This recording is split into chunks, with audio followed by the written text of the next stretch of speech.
Fala pessoal, Hamilton Magé lá do canal Motociclista Por Acaso.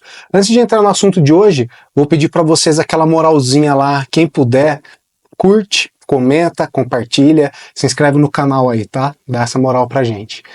Gente, então vamos lá, o assunto de hoje é um assunto meio espinhoso, é um assunto que eu considero meio chato, meio delicado. Eu não ia falar sobre isso porque não é a ideia principal do canal, mas eu acho que negar o fato, a existência disso tudo que acontece, que as pessoas comentam, acho que é pior. Acho que trazendo esse assunto para a luz e todo mundo discutir, dar opinião, seu posicionamento, contribuir com alguma experiência pessoal, eu acho que é melhor e a gente vai se ajudando de alguma forma. Então o assunto de hoje é segurança, tá? Furtos e roubos de motocicletas em São Paulo. Então agora, com a sua permissão, entreter-vos-ei.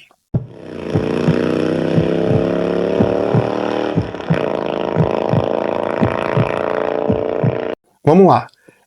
Para começar, gente, eu quero fazer algumas observações. A primeira observação, eu já falei que eu não gostaria de entrar nesse tema, mas eu acho que deixar de falar sobre, negar algo, é pior do que falar sobre isso. Porque daí dá a impressão de que, não sei, eu acho que as coisas têm que ser discutidas. Talvez tenha um ambiente melhor para ser discutido? Tem. Mas como o canal fala de moto, eu vou trazer isso para o canal.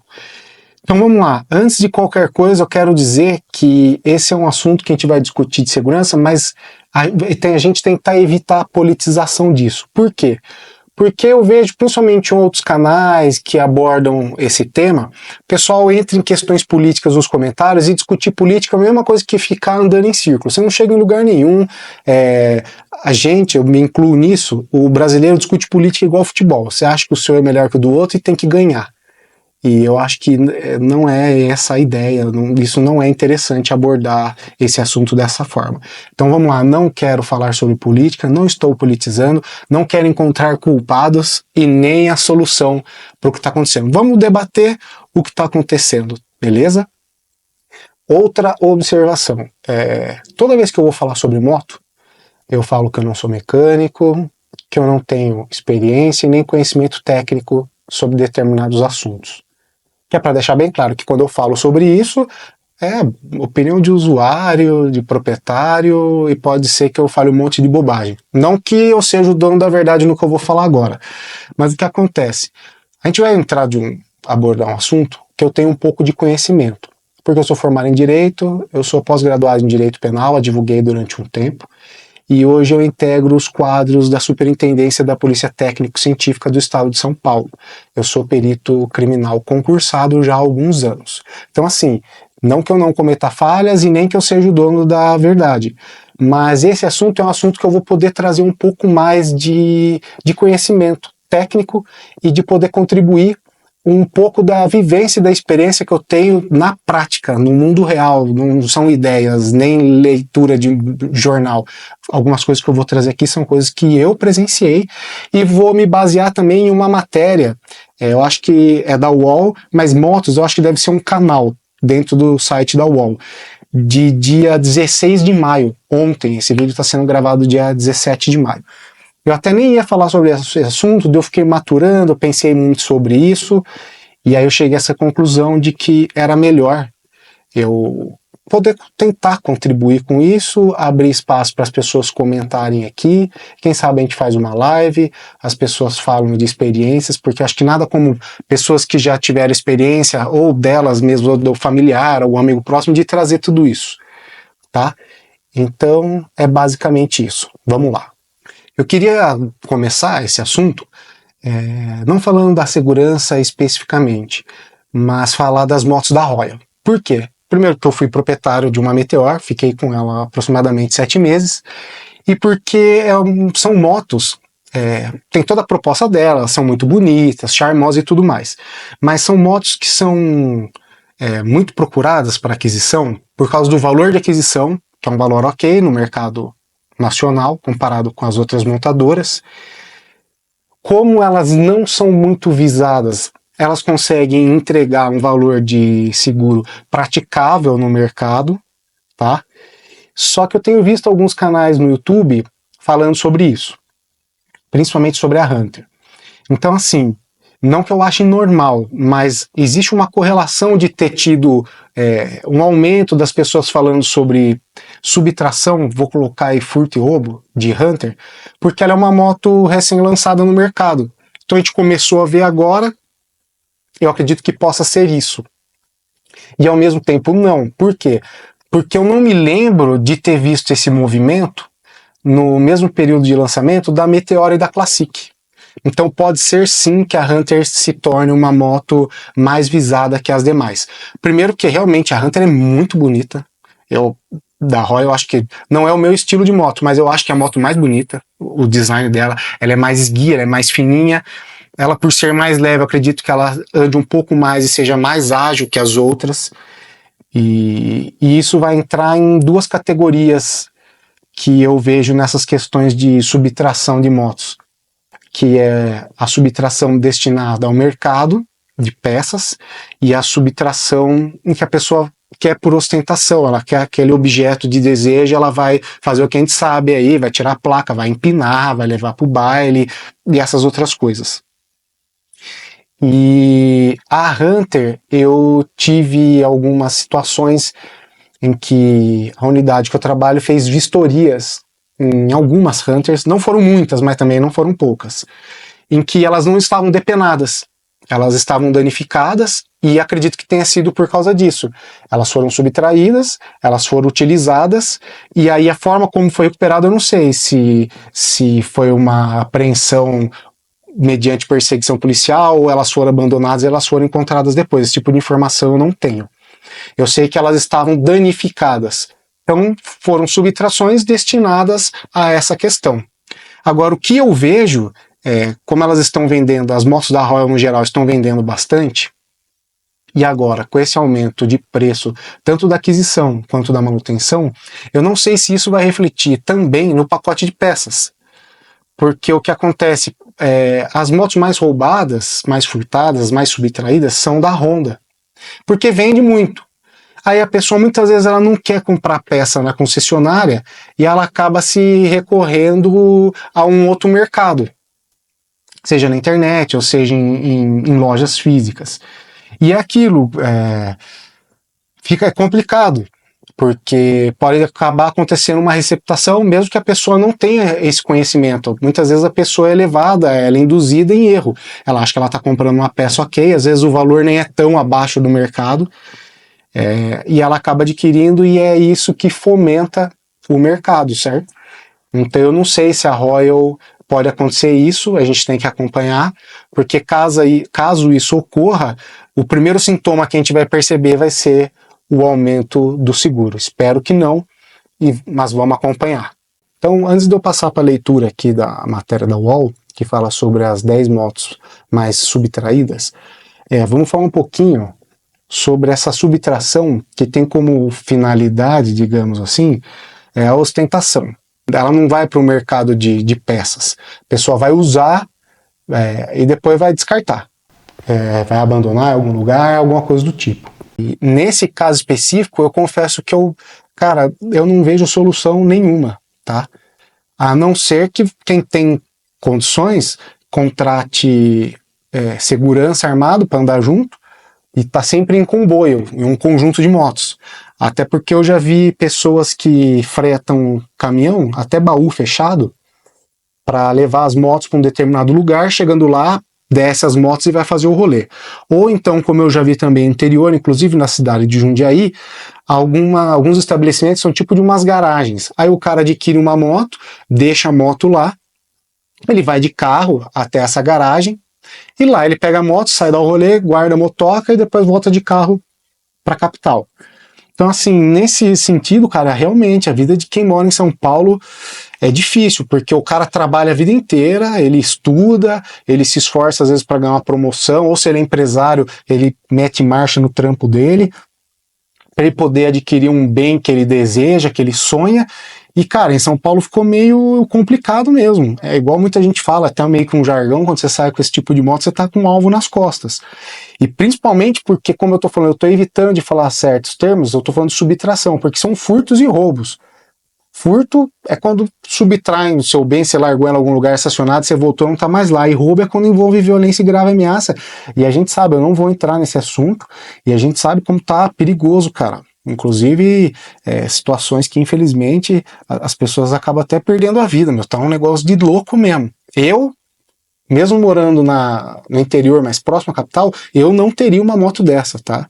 Falo por mim, porque eu sou cagão, cara. Eu morro de medo, eu já vi muito isso acontecer, eu não quero que aconteça comigo. Não que com a Eliminator esteja isento, mas diminui um pouco.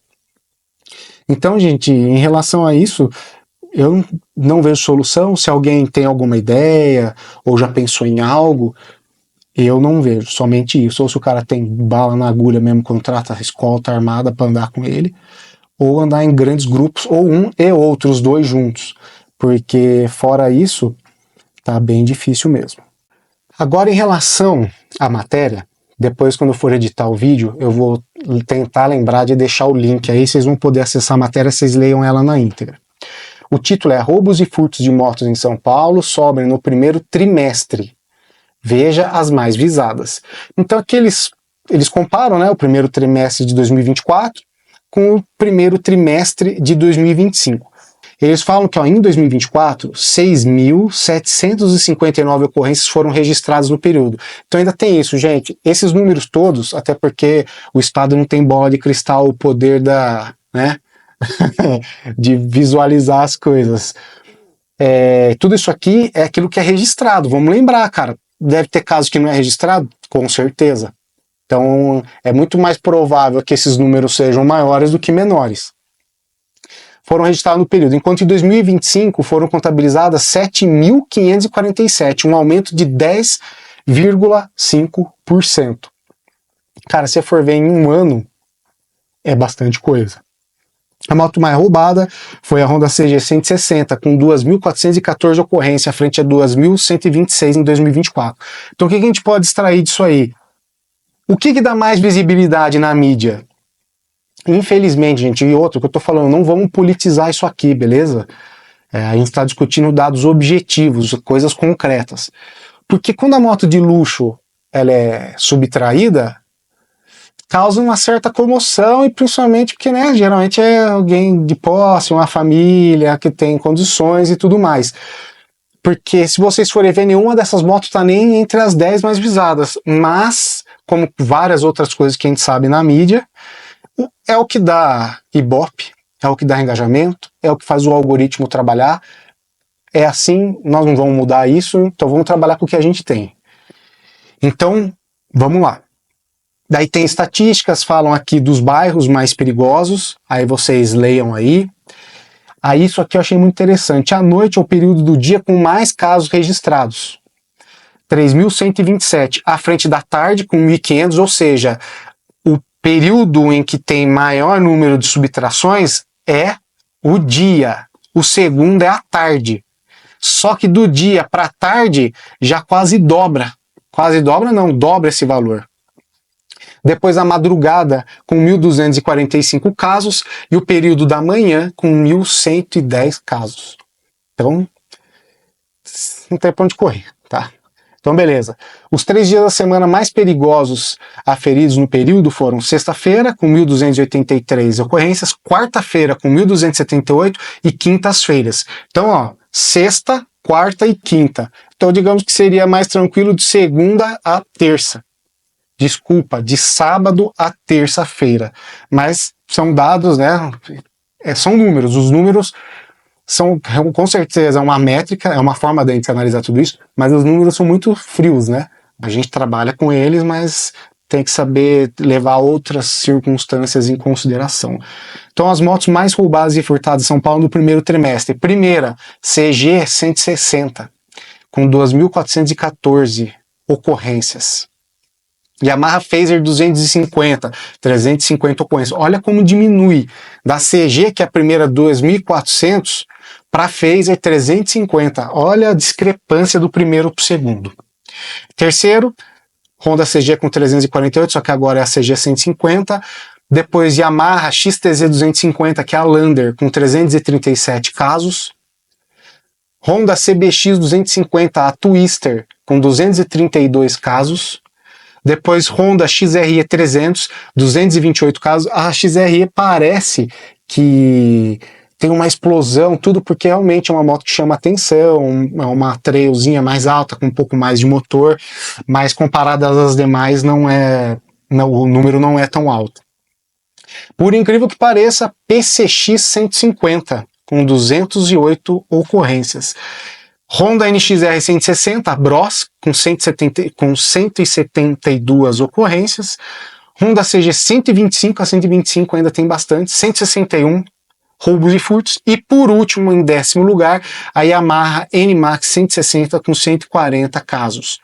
Então, assim, se a gente for ver, a gente ouve falar muito de Triumph, BMW, né, que são essas principais. Outras da Suzuki que também tem moto mais big trail, motos que chamam mais atenção, mas nenhuma delas figuram. Por quê?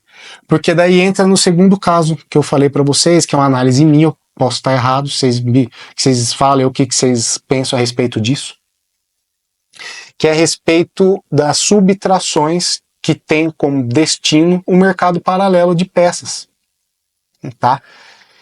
Isso reflete no seguro e em várias outras questões. Então, tipo, eu sei que é difícil, cara, a realidade do brasileiro. Muitas vezes o cara compra moto, principalmente para trampo. E aí dá um problema na moto, o cara vai na concessionária, a gente sabe que a concessionária é aquela facada, meu, é caro pra caramba. Aí o cara vai no mercado paralelo, às vezes até na internet e tudo mais. Porra, bicho, é complicado, não dá pra julgar porque o cara precisa daquilo pra trabalhar, só que em contrapartida é um sistema que se retroalimenta. Porque ele compra, às vezes até na boa intenção, na boa fé, como eu falei, às vezes o valor nem é tão discrepante de uma original na concessionária, só que ele acaba receptando.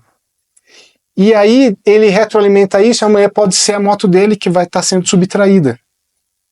Porque se não tem esse mercado, ou as pessoas buscam, tipo, igual o Mercado Livre tem várias lojas que também tem loja física e eles têm lá Mercado Livre Gold, Mercado Livre Platinum ou Platinum, como vocês preferirem. Então, assim, tem como você buscar informações para saber de qual origem que você está adquirindo essa peça. E é claro, sempre indo em alguns lugares onde é fornecida a nota fiscal. Então, assim, é muito difícil, cara. E a gente percebe por causa desse número aqui, que é bem alto, dessas motos que são subtraídas, e não são motos destinadas a, digamos, a ostentação, vamos pôr assim. Que não é aquele objeto de desejo que a pessoa vai usar, vai empinar, vai tirar foto, vai colocar nas mídias sociais, como a gente sabe que acontece hoje em dia. Então é isso, são motos em que elas são desmanchadas, vamos dizer assim, para depois alimentar esse mercado. Então, por isso que, tipo, pode ver, tem motos, cara, que muitas vezes são furtadas e depois elas são abandonadas, porque não tem mercado, cara. Igual, tipo, o pessoal fala muito de Harley, né? Eu não sei porque eu não sou desse meio. Mas falam que Harley é mais chata, até por causa do valor, né? E também porque eu acho que nem deve ter peça paralela desse tipo de moto. Pode ver, não tem, a gente não ouve falar de muito sinistro. Ocorre, claro que ocorre. No Brasil o negócio saiu do controle, nem as coisas não fazem mais sentido, mas em menor número, tá? Então é isso. Com base nisso que a gente comentou, que a gente falou até agora, qual pode ser um desfecho aqui em relação a tudo isso? Que esse mercado ele respeita algumas regras da economia que a gente sempre ouve falar aqui na plataforma e tudo quanto é lugar que a gente vai, lei da oferta e procura, demanda, essas coisas aí. Então o que acontece? Eu acho que a gente podia levantar uma bandeira, a gente podia levantar, como é que se diz, uma campanha disso, de não comprar peça de moto em qualquer lugar. Eu sei que isso vai de encontro, cara, à realidade de muitos brasileiros. Que eu sei que o trampo tá difícil, inflação comendo solta, tá tudo caro no mercado, e aí o cara vai precisar da moto para trabalhar, vai gastar uma grana para consertar a moto, o cara vai querer se recorrer a uma moto, uma peça mais em conta. Só que é o que eu tô falando, isso vai se retroalimentar, porque ele tá adquirindo hoje uma peça, é o que eu digo, não que ele saiba, nem que ele esteja de má fé, mas às vezes ele comprou uma peça, ele não procurou, não pesquisou a procedência, é uma receptação, uma peça de uma moto que foi subtraída. E amanhã depois a moto dele pode ser subtraída para retroalimentar esse mercado. Porque a gente vê, cara, dá dó de cortar o coração. O cara usa a moto para trampar, às vezes o cara comprou financiado em trocentas vezes, o cara não tem dinheiro para fazer um seguro, daí leva a moto dele embora, e como é que fica a situação do cara, velho? Entende? Então uma coisa é a pessoa que usa moto para diversão, às vezes o cara que tem um carro e uma moto, que tem seguro. Para essas pessoas é péssimo, mas nem se compara à situação do cara que usa moto para trampo e fica sem o seu objeto de trabalho, o seu meio de sustento, né? A forma como ele vai levar o sustento para casa dele e para a família dele. Então eu vejo isso, porque se a gente for parar para pensar do ponto de vista lógico, um raciocínio, pensa comigo. Os infratores, eles podem ser tudo, menos burro. O infrator não é burro. Ele manja dos Paranauê, ele faz matemática, ele sabe fazer contas, esses caras são bons de número. Então pensa assim, se você tem um estabelecimento comercial, beleza? E aí você compra lá o produto A e o produto B. Se o produto A não vende, você não vai mais comprar. Você vai empatar seu dinheiro, você vai comprar o produto A para deixar nas prateleiras do seu estabelecimento e vai tomar prejuízo. Então a mesma coisa os caras, a matemática deles. A gente tem que desincentivar. Porque para pra pensar, se o cara ele vai subtrair uma moto e ele fala, puta, mano, tem todos os riscos. Posso me envolver num acidente, eu posso trombar uma viatura num flagrante, certo? E o cara fala assim, eu ainda não vou ficar com essa moto encostada, não vale a pena, entende? Isso desincentiva o cara. O cara fala assim, não vai valer a pena, não vou. Agora, o que acontece? O mercado é amplo, muitas vezes a moto já está até encomendada, já está pedida, então para o cara é fácil, o risco vale a pena. Eu vou fazer isso aqui, eu vou subtrair essa moto e vou repassar. Tanto que eu acho, tá? Isso aqui pode ser... É uma análise minha, beleza, pessoal? Não está escrito isso na matéria. Por que que os dias de maior furto são quarta, quinta e sexta? Porque são os dias que antecedem os finais de semana. O cara vai lá, ele faz a fita dele, beleza? E final de semana ele tá com a grana no bolso. Então para ele compensa. Agora, se não tiver para quem vender, o cara não vai subtrair. E a matemática vai começar a ficar pesada. O prejuízo pode ser bem maior, o ônus vai ser bem maior que o bônus. Aí o cara se desincentiva. Assim como qualquer regra de mercado, beleza? Então, gente, eu espero que eu tenha conseguido passar um pouquinho de algumas impressões minhas, algumas coisas que eu, como eu disse, eu trago da minha experiência prática. Deixo aberto aqui os comentários para darem seus depoimentos, trazerem novas ideias, quem sabe fazer uma live. Se tiver algum comentário, pede para eu trazer algum dado, alguma informação. Se eu não tiver, eu vou pesquisar, eu trago aqui para vocês. E é isso, espero que eu possa ter contribuído de alguma forma. É um assunto que eu não gosto de falar, é um assunto chato. Até por fazer um pouco da parte do meu trabalho, eu não gosto, mas eu acho que é necessário. E se for para a gente ajudar e contribuir, por que não, né? Então é isso, gente. Vou chegando a mais um vídeo aqui. Só tá embaralhando a voz já. E é isso. Quem chegou até aqui, por favor, dá essa moral, curte, comenta, compartilha, se inscreve no canal e ativa o sininho. Até a próxima. Valeu!